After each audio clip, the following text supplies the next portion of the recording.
Bismillahirrahmanirrahim. Assalamualaikum warahmatullahi wabarakatuh.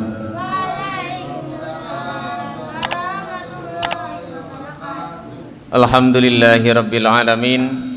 Nahmaduhu wa nasta'inuhu wa nastaghfiruh wa natubu ilaihi wa nastahdi wa na'udzu billahi min syururi anfusina wa min sayyiati a'malina. Man yahdihillahu fala mudilla lahu wa man yudlil fala hadiya lahu. Asyhadu an la ilaha illallah wahdahu la syarika lahu wa asyhadu anna Muhammadan abduhu wa rasuluh. Allahumma salli ala nabiyyina Muhammadin wa ala alihi wa sahbihi wa man tabi'ahum bi ihsanin ila yaumiddin. Ya ayyuhalladzina amanu taqullaha haqqa tuqatih wa la tamutunna illa wa antum muslimun, amma ba'd. Ma'asyiral ikhwah wal akhwat, santri Ad-Durrun Nafis yang mudah-mudahan Allah Subhanahu wa taala senantiasa melimpahkan rahmatnya kepada kita. Alhamdulillah, pada kesempatan sore hari ini di hari Ahad di tanggal 21 Syawal 1446 Hijriah atau di tanggal 20 April 2025 Masehi, kita bersyukur kepada Allah Subhanahu wa taala karena atas limpahan rahmat, taufik, hidayah serta maunah dan juga nikmat-nikmatnya yang sangat banyak yang tidak mungkin kita bisa menghitungnya. Allah Subhanahu wa taala memudahkan kita, membimbing kita untuk bisa senantiasa berada di atas ketaatan-ketaatan kepada Allah Subhanahu wa taala. Dengan kita menjalankan ibadah, termasuk hadirnya kita pada kesempatan sore hari ini di majelis yang mulia ini, setelah kita melaksanakan salat asar berjamaah. Al-Imam Asy-Syafi'i rahimahullah pernah menyampaikan, amalan terbaik setelah melakukan sholat wajib adalah mencari ilmu. Maka sore hari ini alhamdulillah kita bisa menggabungkan amalan yang terbaik setelah kita melaksanakan sholat asar berjamaah, kemudian kita lanjutkan dengan bermajelis ilmu, kita tafaqquh fiddin, kita mendalami agama kita. Maka mudah-mudahan Allah Subhanahu wa taala menjadikan apa yang kita lakukan ini sebagai pemberat timbangan amal kebaikan kita kelak di akhirat. Amin ya rabbal alamin. Insyaallah masih semangat untuk ngaji, untuk belajar setelah kita libur di bulan Ramadan dan juga di awal bulan Syawal. Termasuk juga mudah-mudahan masih semangat untuk melakukan apa yang sudah kita kerjakan di bulan Ramadan. Bacaan Al-Quran kita lanjutkan di bulan Syawal ini dan di bulan-bulan berikutnya. Salat malam kita juga kita lanjutkan. Kalau di bulan Ramadan kita melaksanakan qiyamul Ramadan, salat tarawih, atau mungkin kita melaksanakan tarawih itu di 10 hari yang terakhir di sepertiga malam, maka jangan kita tinggalkan. Paling tidak kita tutup salat kita di malam hari dengan witir. Kita bangun beberapa saat sebelum salat subuh, sebelum adzan subuh, kemudian kita sholat walaupun 2 rakaat plus witir 1. Karena Nabi SAW pernah mengingatkan kepada salah seorang sahabat yang namanya Abdullah bin Amr bin Al-As. Diingatkan oleh Nabi dengan mengatakan, ya Abdullah, wahai Abdullah, la takun misla fulan. Abdullah, kamu jangan seperti si fulan itu ya. Kana yaqumu bilailin fataraka qiyamal lail. Dulu dia sregep salat malam, tapi sekarang sudah ditinggalkan. Dan itulah maknanya istiqomah. Istiqomah itu ajak terus melaksanakan walaupun hanya sedikit. Dan itu adalah amalan terbaik.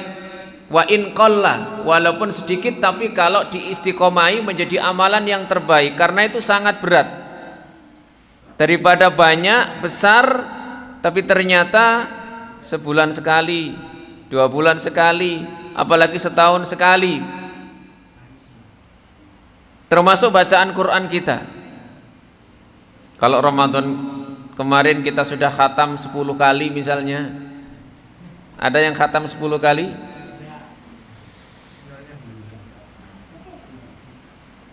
Anak saya yang punya teman kelas 4 SD itu kemarin Ramadan khatam 10 kali. Kelas 4 SD, MI.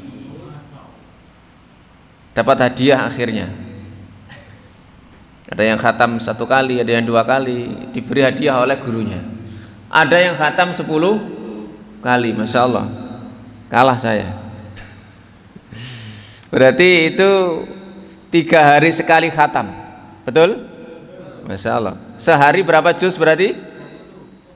10 juz. 3 hari khatam.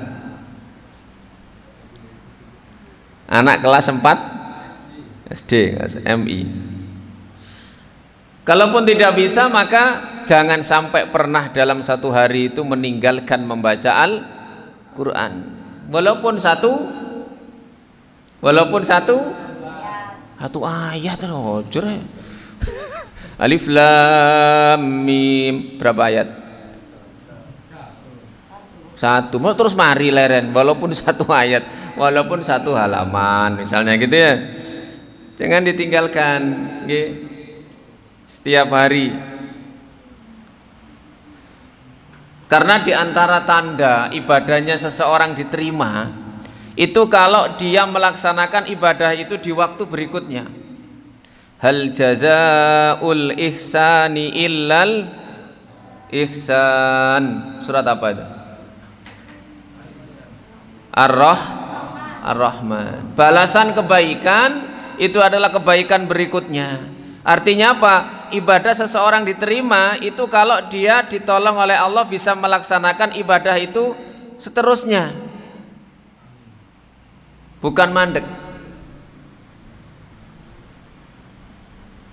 Sudah ada yang khatam puasa Syawal? Belum ya? Masih berapa hari? Masih akan 1 hari. Akan ya. Tinggal 10 hari loh ini Syawalnya.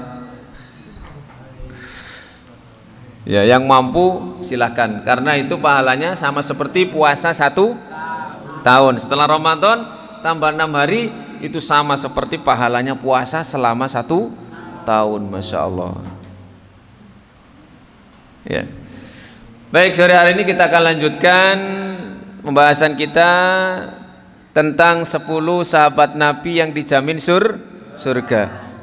Sore hari ini adalah sahabat yang terakhir, yang ke-10, yaitu Hamzah, Abu Ubaidah bin Al-Jarrah. Sahabat Abu Ubaidah bin Al-Jarrah. Abu Ubaidah.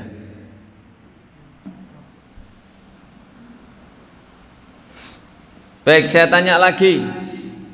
10 sahabat yang dijamin surga. Urut 1, 2, Umar.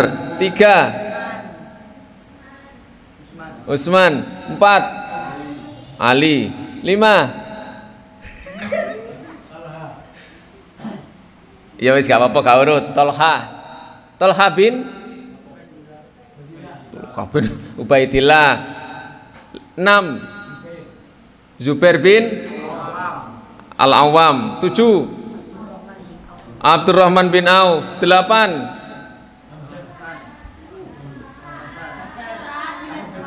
Sa'ad bin Abi Waqqas. 9, Sa'id bin Zaid. Nah, yang ke-10 ini adalah Abu Ubaidah bin Al-Jarrah. Kalau kita hafal starting 11 pemain Real Madrid, mosok 10 ahli surga ndak hafal? Ayo. Kalau kita hafal starting 11-nya Persebaya, atau apa gitu. Masa nggak hafal 10 sahabat yang dijamin surga? Terlalu. Itu ya. Baik, sekarang Abu Ubaidah bin Al-Jarrah. Saya sebutkan tentang keutamaannya terlebih dahulu sebelum kita bahas siapa nama lengkapnya, kemudian ciri-ciri fisiknya seperti apa. Kita bahas keutamaan atau manaqib dari Abu Ubaidah bin Al-Jarrah. Huruf terakhirnya ha. Al-Jarrah. Baik, yang pertama tentang keutamaan Abu Ubaidah.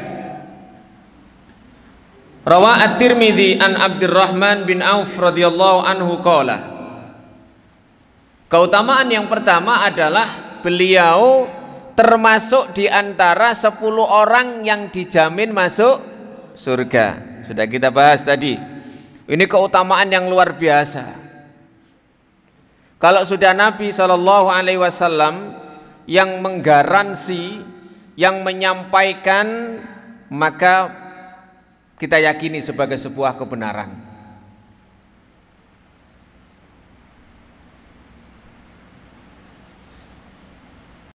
Kalau misalnya Nabi mengatakan santri durun nafis fil jannah, amin, ya gitu ya. Wah, ini luar biasa. Berbondong-bondong mondok di sini ya. Abu Bakar fil jannah, Umar fil jannah, Utsman fil jannah, Ali fil jannah, sampai Abu Ubaidah bin Al-Jarrah fil jannah. Maka ini sebuah keutamaan yang luar biasa, sehingga para sahabat itu sangat menghormati ini loh, penduduk surga yang masih berjalan di muka bumi, 10 sahabat tersebut. Maka keutamaan yang pertama yang dimiliki oleh sahabat Abu Ubaidah bin Al-Jarrah adalah beliau salah satu dari 10 sahabat yang dijamin masuk surga oleh Rasulullah sallallahu alaihi wasallam. Kemudian yang kedua, rawa Asy-Syaikhan an Hudzaifah radhiyallahu anhu. Imam Bukhari, Imam Muslim meriwayatkan dari sahabat Hudzaifah ibnul Yaman radhiyallahu anhu, ia berkata, Ja'a ahlu Najron ila Rasulillah sallallahu alaihi wasallam. Utusan penduduk dari daerah Najron datang menemui Rasulullah sallallahu alaihi wasallam. Faqalu, lalu mereka mengatakan kepada Nabi sallallahu alaihi wasallam, ib'as lana rajulan aminan. Tolong kirim kepada kami seorang laki-laki yang amanah, yang bisa dipercaya. Jadi Rasulullah diminta oleh penduduk Najron untuk mengutus seorang laki-laki supaya mengajari mereka tentang agama Islam, yang laki-laki ini memiliki sifat amanah, amin. Faqala, maka Nabi sallallahu alaihi wasallam menjawab, la ab'asanna ilaikum, sungguh pasti aku akan utus kepada kalian, aku akan kirim kepada kalian rajulan aminan haqqa aminin, seorang laki-laki yang amanah dan benar-benar sangat amanah dengan sebenarnya. Penekanannya luar biasa Nabi. Fastasrofa lahun nas, maka saat itu para sahabat yang hadir di situ berharap mudah-mudahan mendapatkan kehormatan itu. Muga-muga aku sing diutus, muga-muga aku sing diutus. Berharap begitu para sahabat. Namun ternyata kenyataannya faba'asa Aba Ubaidah bin Al-Jarrah. Maka ternyata Nabi mengutus siapa? Abu Ubaidah bin Al-Jarrah. Kesimpulannya apa keutamaan yang kedua ini? Betul, Abu Ubaidah adalah orang yang mendapatkan apa? Gelar orang yang sangat amanah, paling amanah dari siapa? Dari Nabi, dari Rasulullah sallallahu alaihi wasallam. Kalau Nabi yang mengatakan itu, maka sudah bisa dipastikan kebenarannya.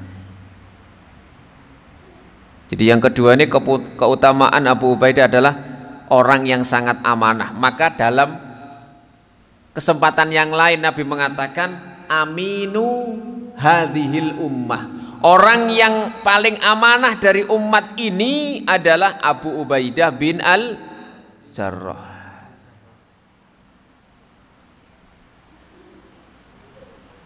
Keutamaan yang ketiga diriwayatkan juga oleh Imam Bukhari dan juga Imam Muslim dari sahabat Anas bin Malik anin Nabi sallallahu alaihi wasallam, dari Nabi sallallahu alaihi wasallam ia berkata, beliau bersabda, likulli ummatin aminun, setiap umat memiliki orang yang amanah.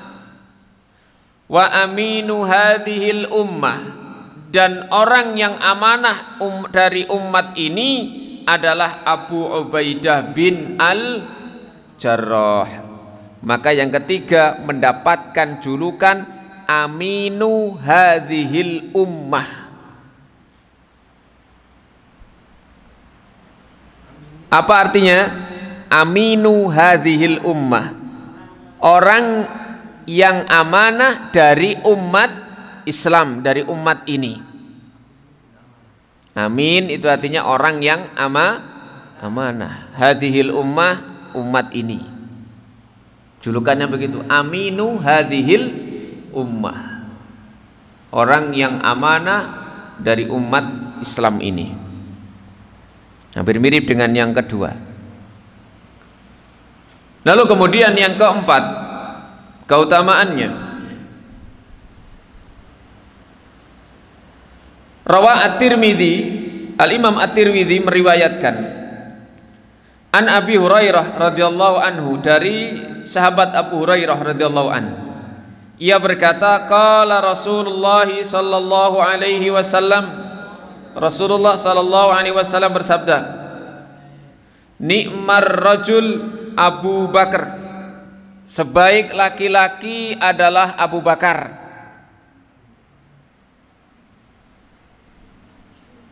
Nabi pernah ditanya oleh seorang sahabat, wahai Rasulullah, siapakah orang dari sahabat jenengan yang paling jenengan cintai? Maka Nabi mengatakan, waktu itu pertanyaannya begini, siapakah orang yang paling engkau cintai wahai Rasulullah? Nabi menjawab, Aisyah. Bukan yang dari kalangan laki-laki Nabi, bukan dari kalangan perempuan, dari laki-laki. Kata penanya itu, Abuha. Apa artinya Abuha? Bapaknya, bapake. Siapa bapaknya Aisyah? Abu Bakar As-Siddiq radhiyallahu taala anhu. Maka Nabi di sini mengatakan nikmar rajulu Abu Bakar, sebaik-baik laki-laki adalah Abu Bakar. Beliau juga kemudian melanjutkan nikmar rajul Umar, berikutnya sebaik-baik laki-laki adalah Umar. Lalu beliau melanjutkan nikmar rajul Abu Ubaidah Ibnul Jarrah, sebaik laki-laki adalah Abu Ubaidah bin Al-Jarrah. Kemudian juga nikmar rajul Usaid ibnu Khudair, sebaik-baik laki-laki adalah Usaid bin Khudair. Nikmar rajul Sabit bin Qais bin Syamas, sebaik-baik laki-laki adalah Sabit bin Qais bin Syamas. Beliau juga mengatakan nikmar rajul Mu'ad ibnu Jabal, sebaik laki-laki adalah Mu'ad bin Jabal. Dan nikmar rajul Mu'ad ibnu Amr bin Al-Jamuh, sebaik laki-laki adalah Mu'ad bin Amr bin Al-Jamuh. Ini semuanya mendapatkan keterangan dari Nabi bahwa mereka adalah orang-orang terbaik. Sehingga secara keseluruhan memang seluruh para sahabat itu mereka adalah orang-orang yang baik. Sehingga Allah pilih mereka untuk menemani Rasulnya yang terakhir, Rasulnya yang paling mulia sallallahu alaihi wasallam. Kenapa tidak kita yang dijadikan sahabat? Karena kita tidak menangi jauhnya Rasulullah. Ya kenapa kok bukan kita? Pengen nggak misalnya angen-angen kok tidak saya hidup di zaman Rasulullah jadi sahabat? Pernah angan-angan begitu? Pernah. Ya karena Allah tidak menakdirkan kita, kelas kita bukan kelasnya sahabat. Ya, kelas kita kelas di akhir zaman. Tapi jangan khawatir, Nabi itu sangat mencintai, sangat memuliakan mereka yang tidak pernah melihat Nabi tapi mau beriman. Kalau yang sehari-hari melihat Nabi, cinta kepada Nabi, beriman, imannya tebal, wajar karena tiap hari bertemu dengan Nabi. Tapi ada orang yang tidak pernah bertemu Nabi tapi mau beriman, mencintai Nabi, itu luar biasa kata Nabi. Maka Nabi menyampaikan kabar gembira, nanti akan aku tunggu kalian di telagaku. Nabi punya telaga Al-Haud yang mengalir airnya dari sungai yang namanya Al-Kausar. Di situ ditunggu. Ada bejana, ada gelas yang banyaknya sebanyak bintang di langit. Karena Nabi umatnya sangat banyak, paling banyak. Siapa yang minum dari situ tidak akan merasa kehausan selamanya. Ditunggu oleh Nabi di situ.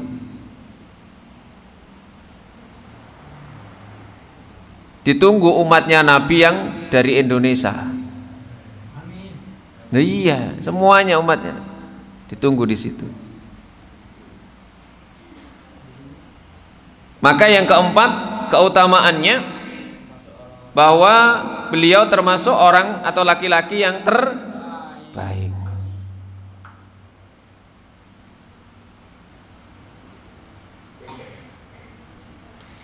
Yang ke berapa? Yang kelima, keutamaan Abu Ubaidah bin Al-Jarrah. Rawa Muslimun, Imam Muslim meriwayatkan an Aisyah radhiyallahu anha, dari Aisyah radhiyallahu anha,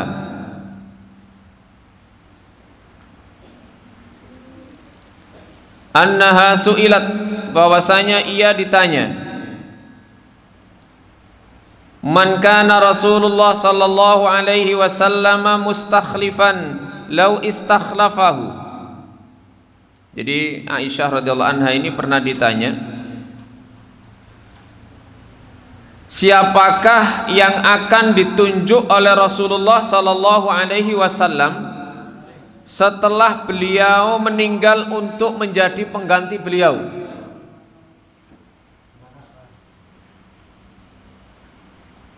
Qalat, Aisyah menjawab,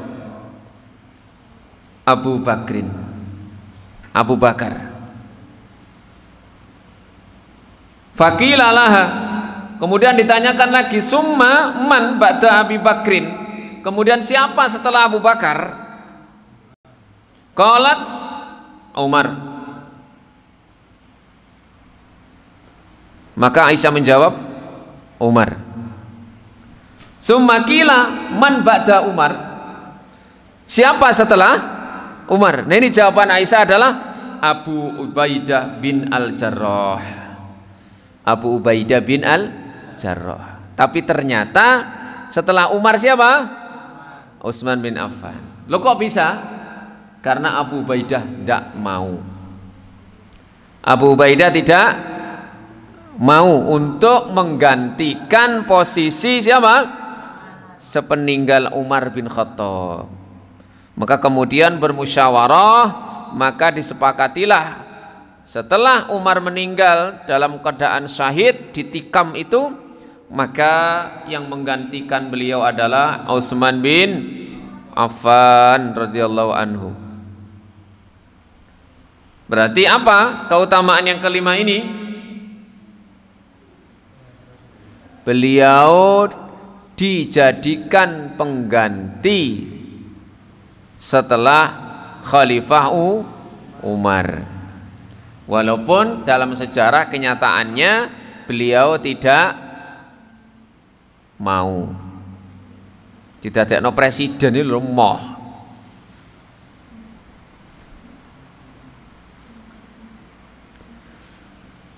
Kemudian yang keenam, Loh, kok yang keenam? Yang ketujuh? Yang keenam? Oh ya, yang keenam ya.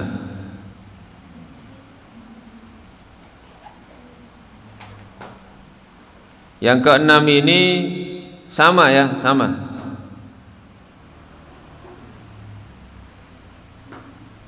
Oh gini, beda ini. Yang keenam, rawa At-Tirmidzi, diriwayatkan oleh Imam At-Tirmidzi meriwayatkan an Abdullah bin Syaqiq, dari Abdullah bin Syaqiq, ia berkata, qultu li Aisyah radhiyallahu anha, aku pernah berkata kepada Aisyah radhiyallahu anha, ayyu ashabin nabi sallallahu alaihi wasallam kana ahabba ilaihi, siapakah sahabat Nabi sallallahu alaihi wasallam yang paling beliau cintai? Qalat, maka Aisyah menjawab, Abu Bakar yang pertama. Qultu summa man, kemudian aku bertanya lagi, siapa? Qalat summa Umar, kemudian Umar. Qalat summa man, qalat summa Abu Ubaidah bin Al-Jarrah. Yang ketiga ini, berdasarkan riwayat Aisyah, orang yang paling dicintai oleh Nabi adalah Abu Ubaidah bin Al-Jarrah. Kemudian ditanya lagi, setelah Abu Ubaidah siapa orang yang paling Nabi cintai? Maka Aisyah diam, fasakatat. Aisyah tidak menjawab. Berarti yang keenam keutamaannya, beliau adalah orang yang termasuk orang yang paling dicintai oleh Nabi Shallallahu Alaihi Wasallam. Yang terakhir, yang ketujuh, qala al-Imam Az-Zahabi berkata di dalam kitab beliau Syiaru A'lamin Nubala, kana Abu Ubaidah ma'dudan fi man jama'a hifdzal Qur'an al-azim, fi man jama'a hifdzal Qur'anil azim. Sahabat Abu Ubaidah ini termasuk orang yang menghimpun hafalan Al-Qur'anul Azim, artinya termasuk orang yang hafal Al-Qur'an. Jadi ketika proyek pengumpulan ayat-ayat Al-Qur'an untuk dijadikan satu mushaf di zaman Utsman bin Affan, maka yang hafal Qur'an itu dikumpulkan. Nah, termasuk yang dikumpulkan ini adalah sahabat Abu Ubaidah bin Al-Jarrah. Maka beliau termasuk orang yang satu sahabat yang hafal Al-Qur'an. Baik, itu diantara keutamaan sahabat yang mulia Abu Ubaidah bin Al-Jarrah. Sekarang kita masuk ke biografi beliau radhiyallahu anhu. Nama beliau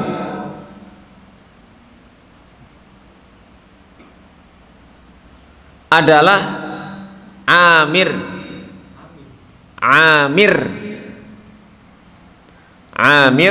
bin Abdullah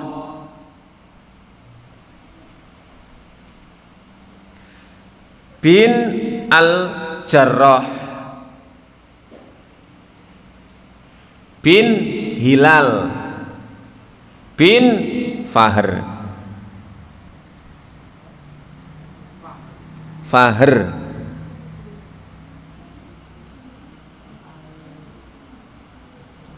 Nama asli beliau itu Amir, nama aslinya Amir, pakai ain ya, Amir.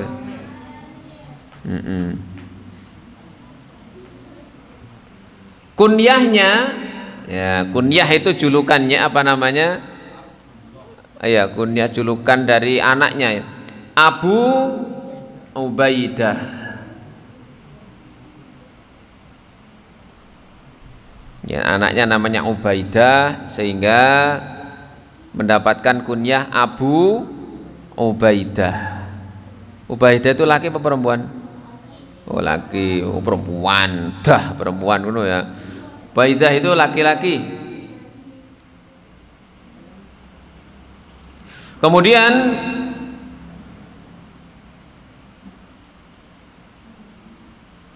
kalau bapaknya ya tadi namanya Abdullah ya.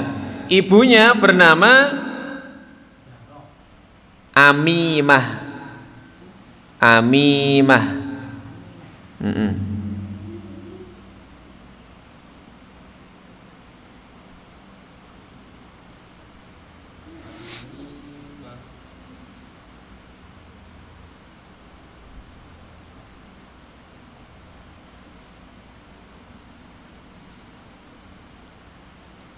Kemudian berikutnya ciri-ciri fisik Abu Ubaidah.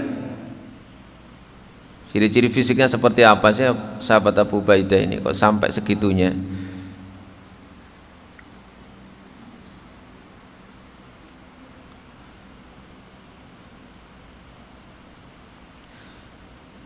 Sahabat Abu Ubaidah radhiyallahu anhu termasuk seorang laki-laki yang badannya kurus, mirip dengan Abu Bakar ya, yang kurus. Abu Bakar itu nek sarungan, sarunge melorotan, soalnya awake wetenge cilik, kudu rapet sarunge. Sampean kan gak ya, disonggo ambek wetenge ya sarunge. Abu Ubaidah ini badannya kurus. Kemudian wajahnya juga tidak tembem, agak tirus begitu ya. Tidak banyak daging di pipinya, tirus wajahnya.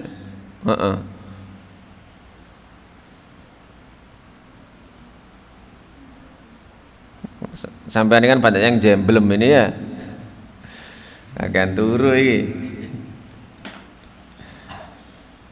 Kemudian beliau memiliki jenggot yang tipis, jadi tidak tebal seperti sahabat yang lain. Jenggot beliau tipis. Walaupun orang Arab punya gen yang memiliki ciri khas jenggotnya tebal, ya, tapi beliau ini jenggotnya tipis. Tinggi. Beliau termasuk sahabat yang memiliki perawakan yang tinggi. Tidak disebutkan berapa sentimeter tingginya ya, karena nggak ada yang ngukur. Ya pokoknya kalau dikatakan tinggi berarti di atas rata-rata. Jalan beliau agak membungkuk. Kalau berjalan beliau agak membungkuk.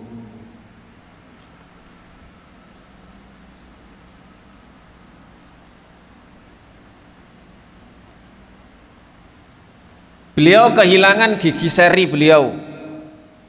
Gigi seri itu gigi yang mana? Gini. Itu ompong. Jadi beliau itu kanan kirinya nggak ada gigi serinya. Jadi kelihatan seperti orang ompong.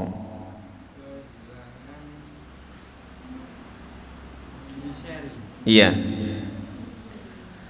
Kemudian beliau biasa mewarnai rambut kepala dan jenggotnya yang sudah memutih dengan daun hina atau dengan daun pare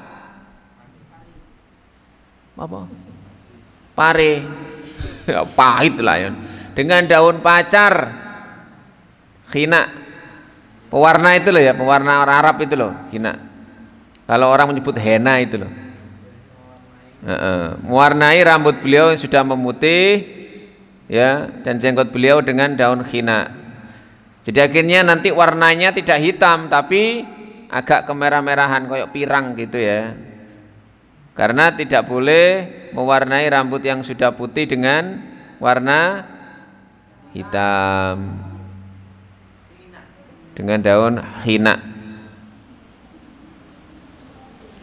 Nah, itu beberapa ciri khas fisik sahabat Abu Ubaidah bin Al-Jarrah. Artinya memang Nabi tidak menjadikan ciri-ciri fisik seseorang itu sebagai keutamaan. Ya. Innallaha la yanduru ila suwarikum. Allah itu tidak melihat bentuk fisik kalian. wala ila ajsamikum, penampilan kalian, walakin yanduru ila qulubikum wa a'malikum, tapi Allah melihat amalan dan hati kalian. Sing didelok iku amalan karo hati sampean, duduk gantenge sampean, duduk rambut sampean, duduk irung sampean, duduk pipi sampean. Ya. Tapi apa yang dilihat oleh Allah?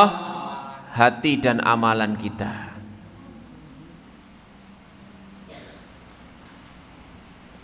Sahabat itu juga ada yang penampilan fisiknya itu ya seperti Bilal, itu orangnya hitam ya, rambutnya keriting, lambene kandel.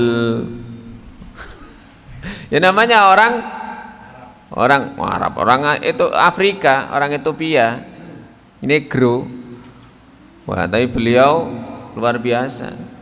Di dunia ternyata sandalnya sudah masuk surga.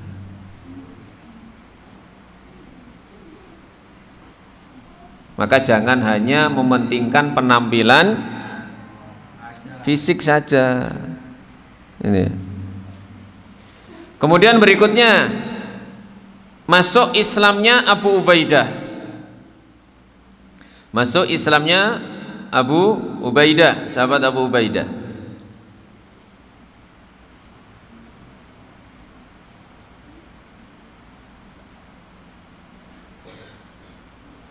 Diceritakan qala Yazid bin Ruman. Yazid bin Ruman pernah cerita,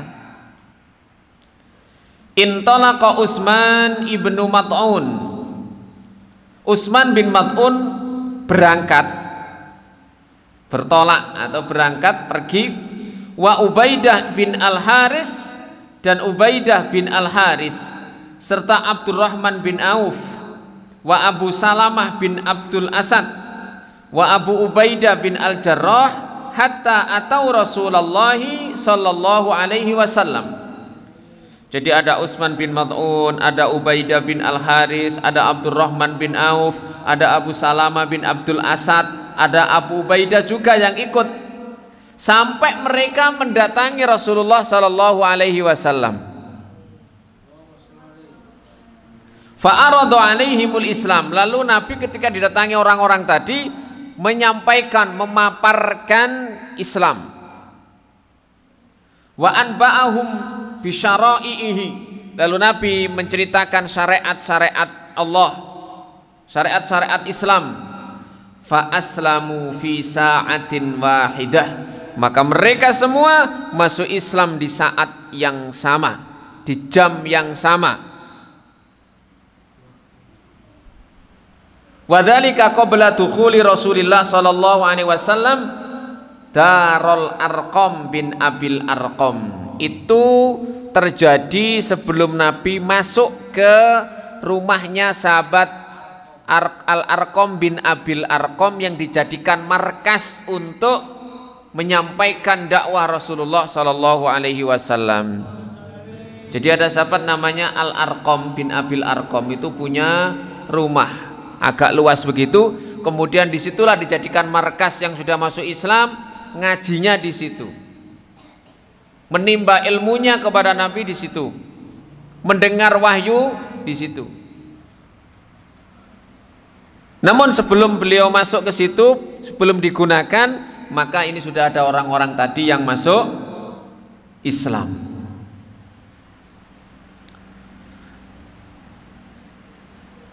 Jadi bareng dengan Abdurrahman bin Auf masuk Islamnya. Berikutnya tentang sahabat Abu Ubaidah. Hijrahnya sahabat Abu Ubaidah.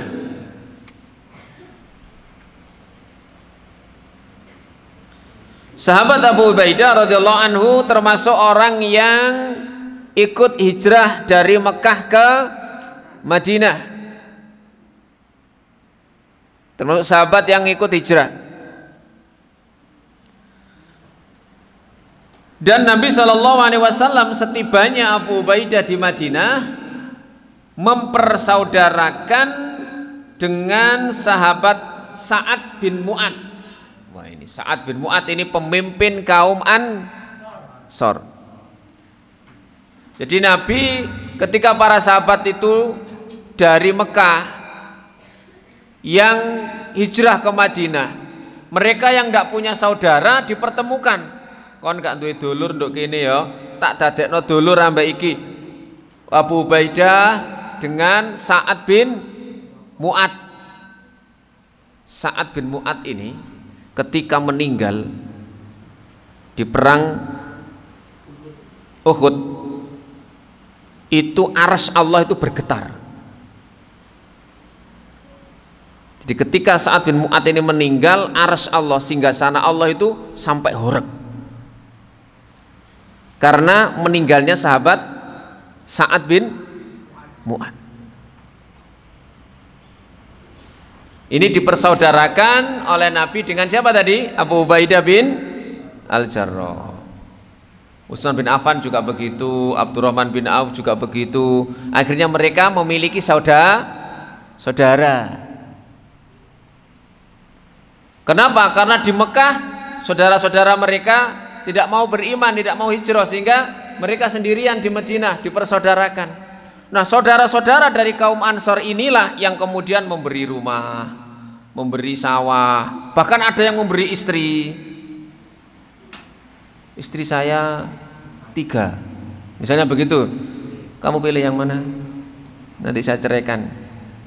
Sampai begitu. Abdurrahman bin Auf dikasih sawah. Ini saya punya sawah ladang. Kamu minta berapa? Nggak usah kasih saya sawah. Tunjukkan saya jalan ke pasar. Bener. Akhirnya beliau jualan mentega. Tidak berselang lama, Abdurrahman bin Auf itu 3 bulan sudah bisa nikah dengan mas kawin emas. Kalau sekarang sebesar kerikil yang agak besar itu. Begitu. Jiwa entrepreneurnya Abdurrahman bin Auf luar biasa. Aku gak bakat macul. Begitu ya. Gak bakat nang sawah, gak usah dikai sawah kok tambah gak panen.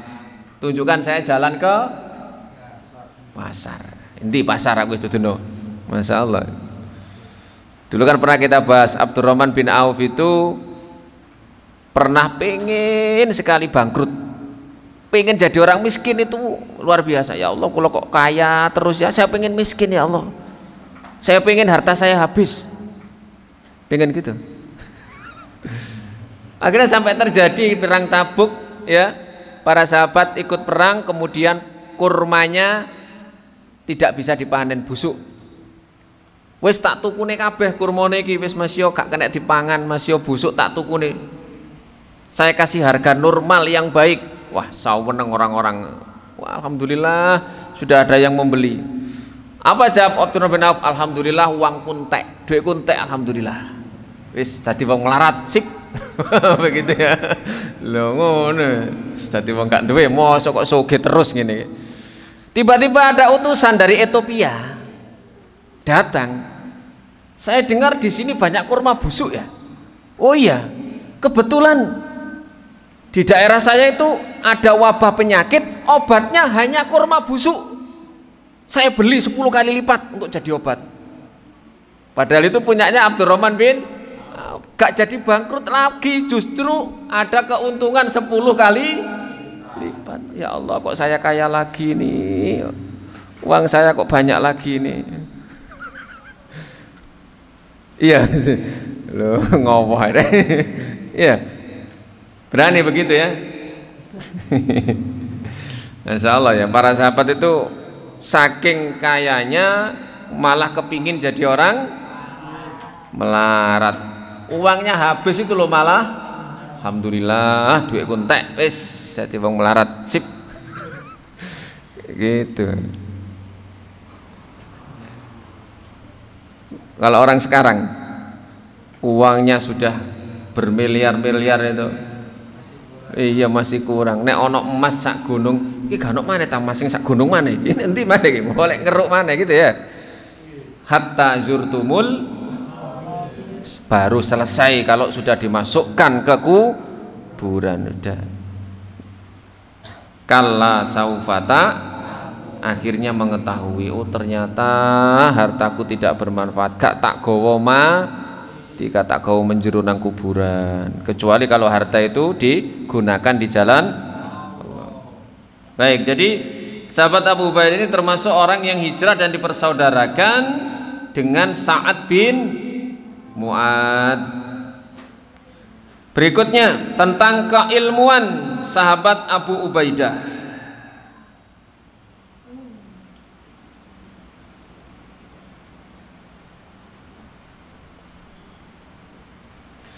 Dari sisi keilmuan, maka sahabat Abu Ubaidah ini meriwayatkan hadis dari Nabi Shallallahu Alaihi Wasallam sebanyak 15 hadis.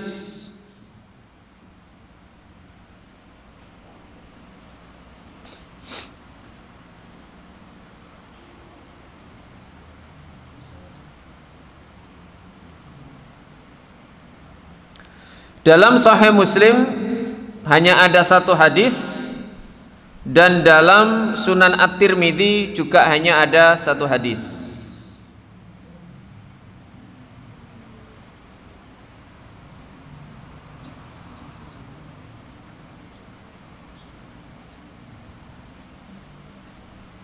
Jadi tidak begitu banyak hadis yang diriwayatkan oleh sahabat Abu Ubaidah ini, hanya 15 hadis.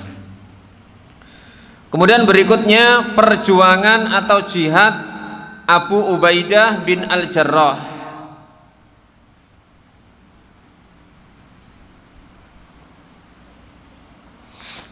Abu Ubaidah bin Al-Jarrah radhiyallahu anhu mengikuti beberapa peperangan besar bersama Nabi Shallallahu Alaihi Wasallam. Di antaranya yang pertama adalah perang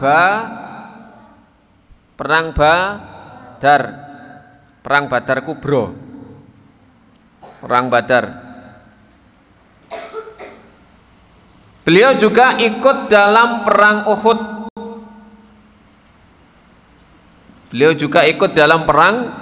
Uhud. Dan semua pertempuran bersama Rasulullah Sallallahu Alaihi Wasallam. Setiap ada peperangan yang diikuti oleh Rasulullah Sallallahu Alaihi Wasallam, maka di situ Abu Ubaidah juga ikut.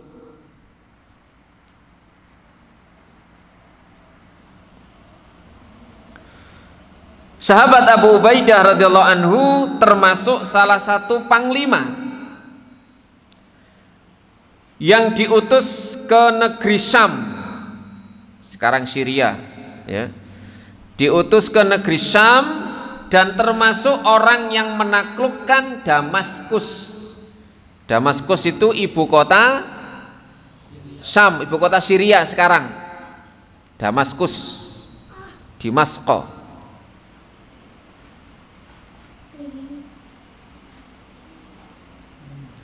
Ketika Umar bin Khattab menjadi khalifah, maka sahabat yang sebelumnya menjadi panglima perang, yaitu Khalid bin Walid, ini diberhentikan oleh Umar dan digantikan oleh Abu Ubaidah bin Al-Jarrah.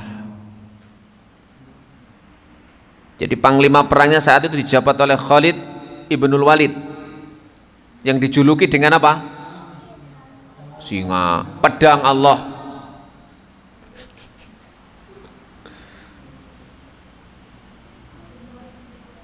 Kemudian diberhentikanlah Khalid ibnul Walid ini dan diganti oleh sahabat Abu Ubaidah bin Al-Jarrah. Ketika Khalid ini diganti oleh Abu Ubaidah bin Al-Jarrah, maka Khalid bin Walid mengatakan, kalian telah dipimpin oleh aminu hadhil ummah tadi. Kalian telah dipimpin oleh orang yang paling amanah dari umat ini.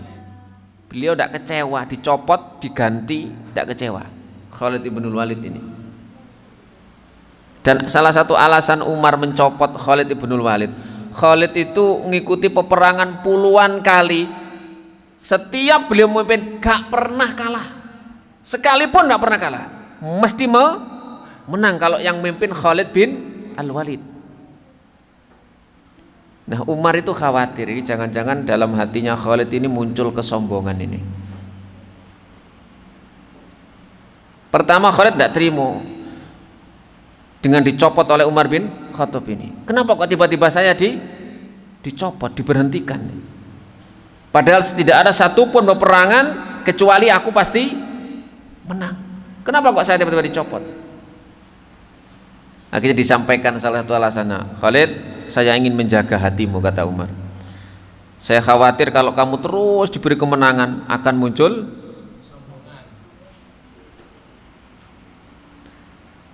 orang juga begitu. Kadang-kadang kalau menang terus atau bahkan mungkin diberi ilmu ranking 1 terus begitu ya, bisa saja akan muncul apa? Sombongan. Sopo aku kok. Pernah ada seorang kiai itu, anaknya pinter, ranking 1 terus, dan sudah dilihat bibit-bibit kesombongan. Akhirnya dia pesan kepada kepala sekolahnya, kepada gurunya, jangan naikkan anak saya tahun ini. Jangan dinaikkan anak saya tahun ini. Dipesani begitu sama kiainya, sama anaknya, sama bapaknya. Wah, kaget semua. Oh, ini anak-anak pinter segini kok nggak boleh naik. Akhirnya betul dia nganut, gurunya tidak menaikkan anak tersebut. Padahal sebelumnya selalu ranking 1. Oh, ada ranking 1 nggak naik gitu. Karena permintaan. Jadi kiai ini kan punya sekolahan gitu ya, punya pondok, pesen anakku aja tunggano.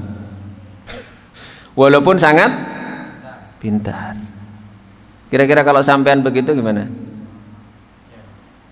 Ngamuk sampean, oh, aku ranking 1 terus kok.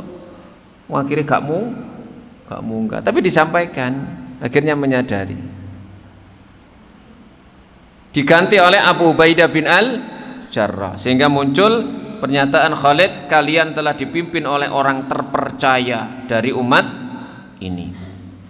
Abu Ubaidah juga menyanjung Khalid bin Al-Walid.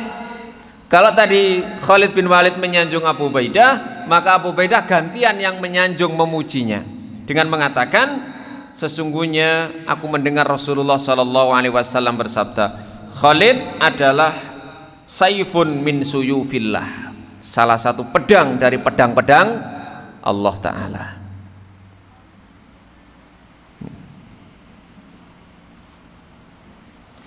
Diceritakan di dalam Perang Badar, tadi namanya bapaknya Abu Ubaidah siapa? Abdullah. Abdullah ini dalam Perang Badar, bapaknya Abu Ubaidah ini belum masuk Islam dan ikut membantu jadi bagian dari pasukan kafir Quraisy yang dipimpin oleh Abu Sufyan. Abu Jahal termasuk juga, ya, belum masuk Islam Abu Sufyan saat itu, nanti masuk Islam. Ketika pasukan itu berhadapan, otomatis Abu Ubaidah sebagai anak berhadapan dengan bapaknya yang masih musyrik. Abu Ubaidah sebenarnya melihat, oh bapak rek, menghindar, beliau menghindar, tidak mau berhadapan-hadapan langsung perang tanding dengan bapaknya sendiri. Sudah berusaha menghindar nih si Abu Ubaidah ini. Namun ayahnya terus mengejarnya. Ayo mulai nanti kon, bahasa begitu. Ayo mau kemana? Hingga akhirnya terjadilah perang tanding antara seorang anak dengan bapaknya. Ya, anak perang baik bapak, podong go pedangi. Tapi karena keimanan yang menghunjam di dalam hati Abu Ubaidah, dikesampingkan itu. Kenapa? Karena ketika sudah berbeda akidah, maka di situ sudah tidak ada hubungan kerabat, tidak ada hubungan darah sudah. Nabi Nuh ketika punya anak yang namanya siapa?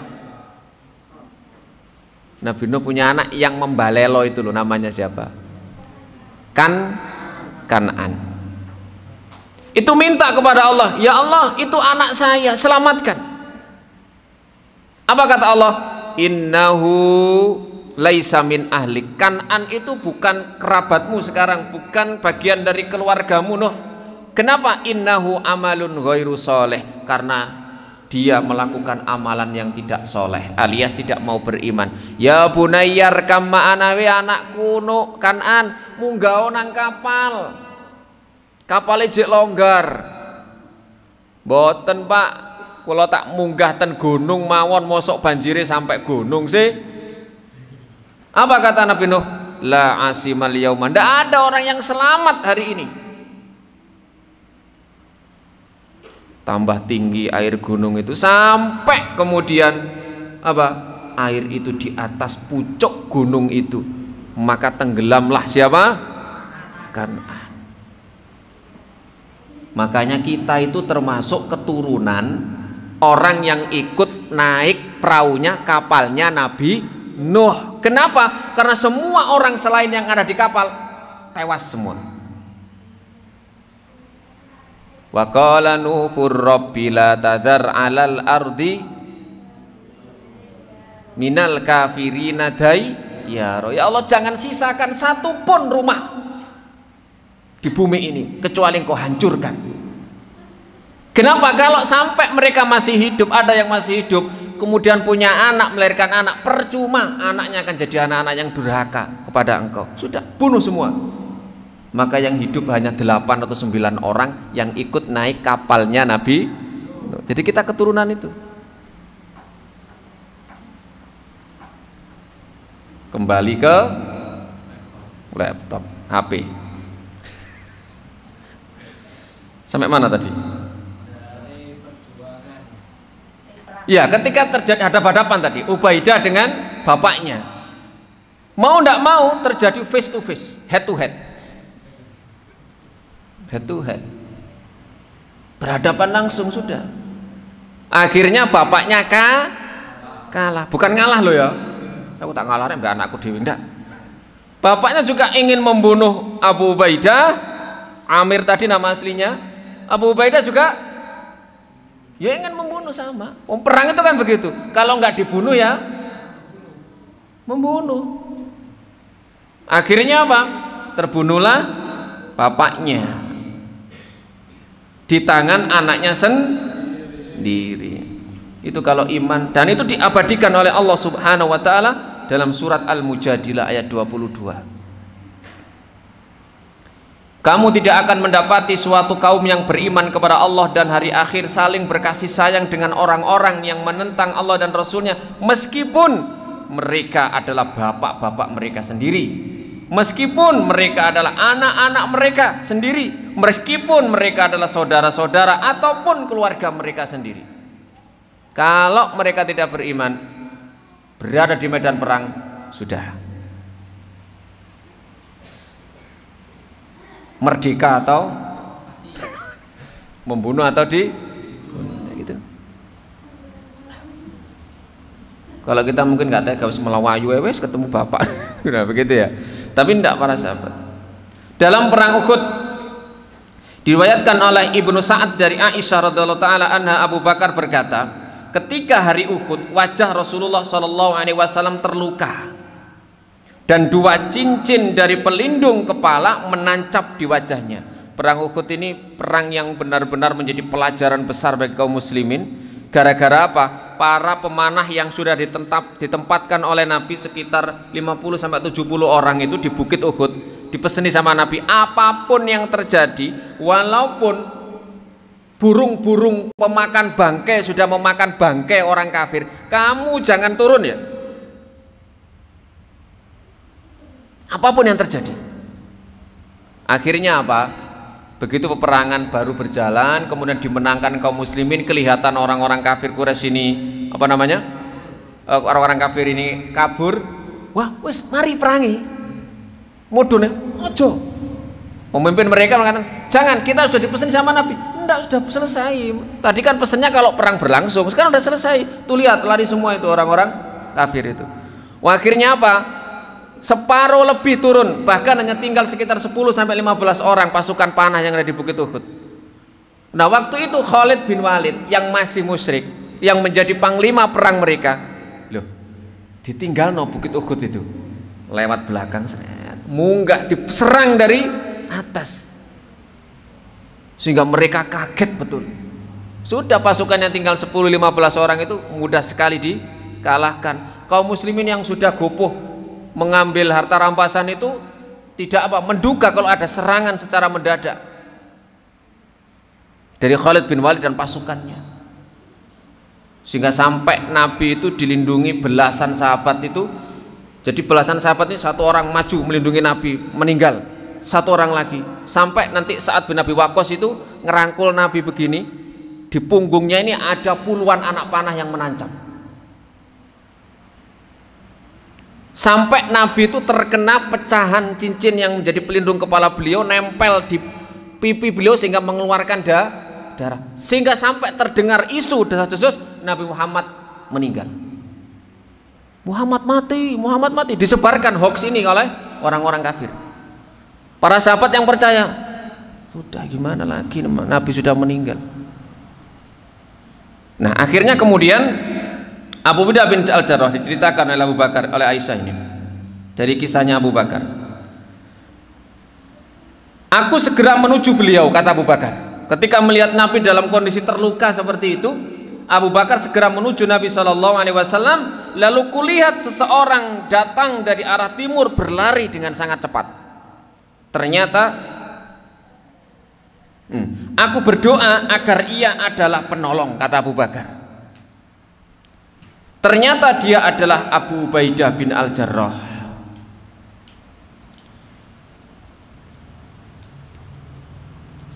Ia berkata, Abu Ubaidah, demi Allah wahai Abu Bakar, biarkan aku yang mencabutnya dari wajah Rasulullah SAW.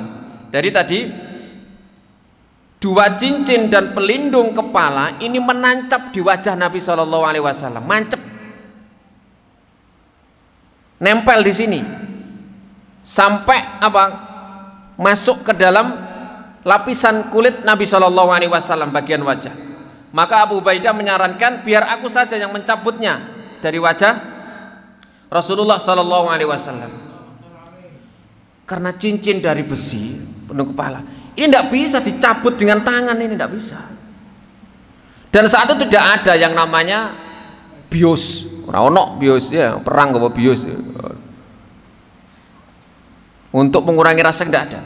Akhirnya apa yang dilakukan oleh Abu Ubaidah? Maka ia mencabut 1 cincin yang menempel pada wajah Nabi SAW dengan giginya. Jadi dicabut mbak tangan gak kuat, ambek untu nih, sampai giginya Abu Ubaidah ini protol, sampai jatuh, sampai tanggal bahasanya. Kemudian cincin yang kedua yang menempel tadi dicabut juga dengan menggunakan gigi beliau yang lain.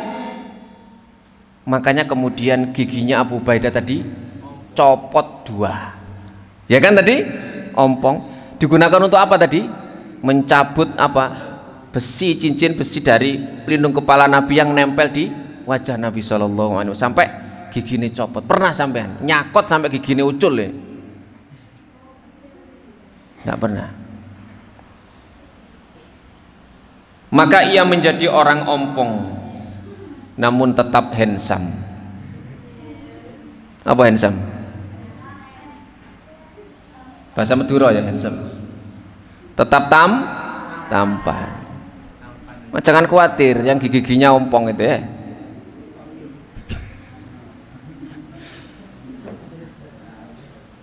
Itu kepahlawanan siapa? Sahabat Abu Ubaidah.